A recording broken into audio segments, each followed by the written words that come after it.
जीवन का अंतिम सत्य मृत्यु है। हमें पता है कि एक दिन सभी को यह शरीर त्याग कर जाना है।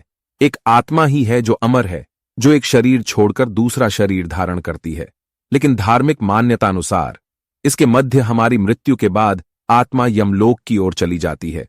यमलोक नगरी तक आत्मा कैसे पहुंचती है और कैसा होता है ये सफर, आइए आज हम आपको हमारी इस प्रस्तुति के माध्यम से जानेंगे। साथ में मृत्यु के बाद आत्मा का सफर से जुड़ी कुछ रोचक बातें भी आपसे साझा करेंगे हैं।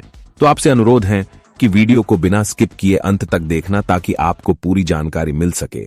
और अगर अभी तक हमारे चैनल से नहीं जुड़े तो वीडियो की नीचे सब्सक्राइब का बटन दबाकर नोटिफिकेशन जरूर ऑन करें ताकि आगे की आने वाली वीडियो की नोटिफिकेशन आपको मिलती रहे। तो चलिए मित्रों, प्रस्तुति आरंभ करते हैं। तो मित्रों, मृत्यु के बाद व्यक्ति की आत्मा प्रेत रूप में एक दिन में 200 योजन यानी 1600 किलोमीटर चलती है। एक योजन 8 किलोमीटर का होता है। इस तरह एक वर्ष में आत्मा यमराज के नगर में पहुंचती है। वैतरणी नदी को छोड़कर यमलोक का मार्ग 86,000 योजन है। वैतरणी नदी बहुत ही भयानक है, जिसे पार कर पाना बहुत ही कठिन है। यम मार्ग में 16 पुरिया यानी नगर हैं। ये सभी नगर बड़े ही भयानक हैं।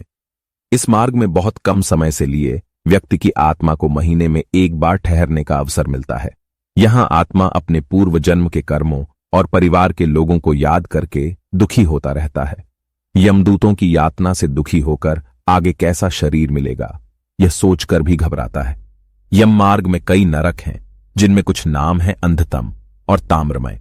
तो मित्रों, आपने वैतरणी नदी के बारे में सुना होगा। मित्रों, वैतरणी नदी का जिक्र हमारे गरुदत्त पुराण में किया गया है। इस नदी का जल लाल है क्योंकि इस नदी में खून, मांस, मेवाद तथा भयानक जीव इस नदी में निवास करते हैं।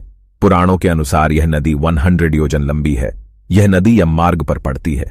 यह गंगा नदी का ही दूसरा रूप है। पापियों को देखते ही यह नदी रौद्र स्वरूप धारण कर लेती है।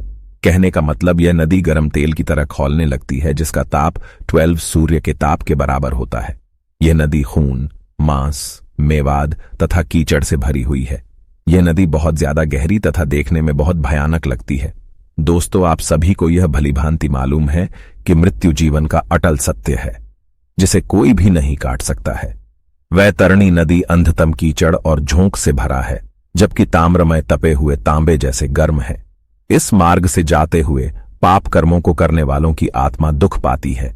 यमराज के भवन पर धर्मध्वज नाम का द्वारपाल पहरा देता है। यही चित्रगुप्त को पापी लोगों की आत्माओं के यमलोक में आने की सूचना देते हैं। यमलोक के द्वार पर 2 भयानक कुत्ते भी पहरा देते हैं, जो पापियों को देखकर लाल आंख किए उनको झपट लेना चाहते हैं। यमराज के दरबार में ब्रह्मा जी के पुत्र श्रवण और उनकी पत्नी श्रवणी निवास करते हैं। श्रवण पुरुषों के सभी कर्मों का लेखा रखते हैं। ये पुरुषों की सभी बातों को दूर से ही सुनकर उनके पाप पुण्य का लेखा जोखा रखते हैं।